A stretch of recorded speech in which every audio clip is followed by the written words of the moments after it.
Well, welcome back, folks, to this segment of Safe Money Retirement. This is Dan Oweiler, your retirement professor. Wanted to talk to you a little bit about retirement planning and some of the issues that face retirees that I've experienced over the past 30 years as I've worked with people just like yourself as they sit down and try to plan their retirement.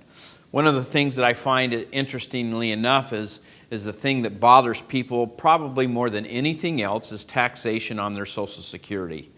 They are tired of paying taxes on their Social Security. It's money they've already been taxed on, and yet they get frustrated because they're having to pay taxes or include that income as part of their taxable income. But I thought I'd give you a little bit of background in regards to the taxation of Social Security, how it came about, and who brought it into play. We know that back President Roosevelt first brought in Social Security after the Depression to kind of use as a safety net, so to speak, for people that hadn't saved enough for retirement. Social Security was not really meant as our basis for our retirement, although it's kind of gotten that way. People have paid into it. They expect to get their payments back. And so when President Roosevelt brought Social Security into being, it wasn't popular at the time because it was new taxes upon each of the individuals in the country, but over the years, it's become a basis for our retirement planning. And so, but President Roosevelt stated at the time, he told Congress, we will never tax these benefits because they've always been taxed, or they've already been taxed. And so there was a promise made to Congress and the people that we'll never tax those Social Security benefits. Well, what happened? Well, first of all, President Roosevelt died, and the people that agreed to that died. And so they don't have to keep those promises. What happened was, believe it or not, in 1983, believe it or not, President Reagan was trying to adjust some of the budget problems at the time, and he actually proposed at that time 50% of our Social Security would be taxed, okay? And if we made, as a single person, $25,000, then 50% of your income would be, or 50% of your Social Security would be included in taxable income. Well, back in 1983, $25,000 was a little bit more worth today than it is today, but it was $25,000. Then in 1993, President Clinton came into office, and he proposed 85% if we earned from $25,000 to $34,000. That would be at 50%. And if we earned more than $34,000, that would be at 85%. For single individuals, for married couples, it was $32,000 to $44,000 would be taxed at 50%, and a $44,000 plus would be taxed at 85%. Now, that's not 85% tax bracket. That means that 85% of your Social Security benefits would be included in taxable income and would be taxed at the tax bracket that you're taxed in.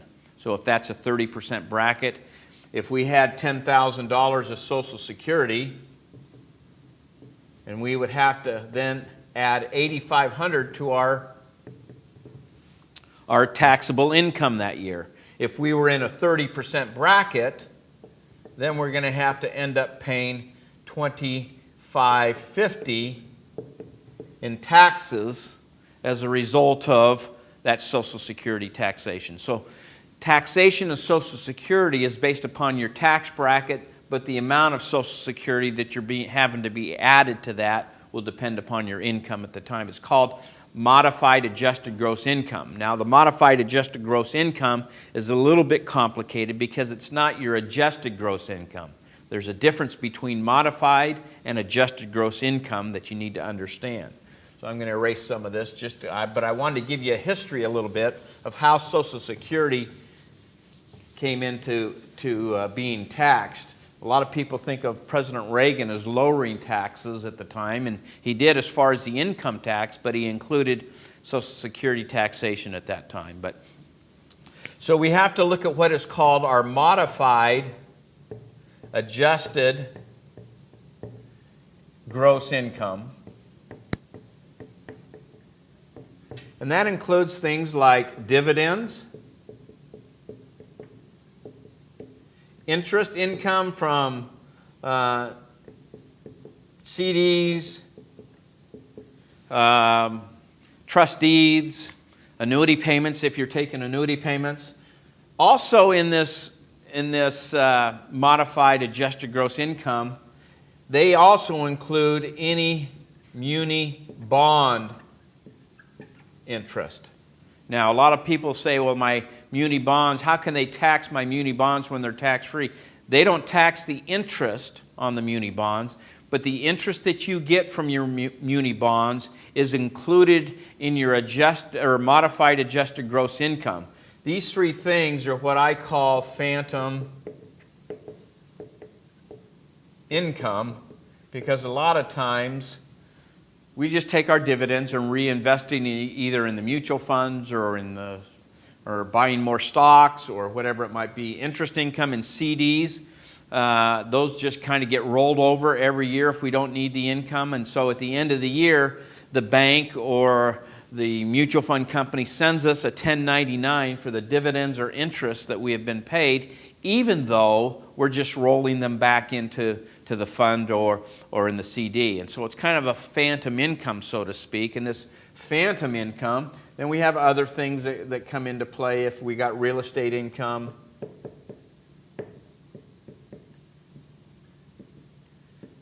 Or a lot of our other investments. But the phantom income is income that we really don't need, that we're not using, that we're just rolling over, but we are being taxed. And so muni bond interest is income tax free, but it also helps in determining whether or not your Social Security is going to be taxed. And so you need to be aware of that you can have it federally and state tax free as far as the income is concerned, but this phantom income then affects whether or not your Social Security is going to be taxed at 50% or 85% of your Social Security is going to be added into your taxable income. So what we want to do in some of the tax planning, how we can maybe untax some of our Social Security. If we can, this 50% bracket for singles starts at $25,000. For couples, it starts at $32,000. 80% is $44,000. Or excuse me, 34.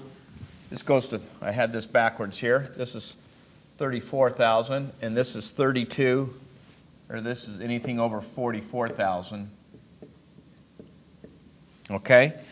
So in our tax planning process, we want to try to at least move in from the 85% bracket down to the 50% bracket, and that'll save us some taxable income on the Social Security you pay. How do we do that? Well, if we are just reinvesting our dividends or our CDs or something, last time we talked about the 4 tax buckets that we have. If we can move into a taxable bucket, from a taxable bucket into a tax-deferred bucket, either through annuities or IRAs or whatever it might be, that might be able to move our phantom income down, which will then reduce the amount of Social Security that's going to be included in our taxable income. A lot of different opportunities there. And so phantom income is the big boogeyman, so to speak, that affects our Social Security taxation. As we sit down with folks and we talk to them about taking Social Security, when they're going to take it, we have to look at a lot of these planning opportunities for us. What some of the assets that you have that are invested in other things that are providing this phantom income that you're not using, we may want to move into a tax deferred through an annuity or something else that you're not being taxed on an annual basis until you take that money out. So phantom income and Social Security planning is a big issue in retirement planning as we strive to set up the most tax efficient way for you to get your retirement income that you need. If you'd like to sit down and talk to us about your own situation, we'd be happy to meet with you on a complimentary basis. Our phone number's on the screen. Give us a call. We'd be happy to sit down anytime with you, look at some of these planning options, and hopefully you'll have a good retirement in the future. Thanks. This is Dan Oweiler, your retirement professor. Best of luck in your retirement.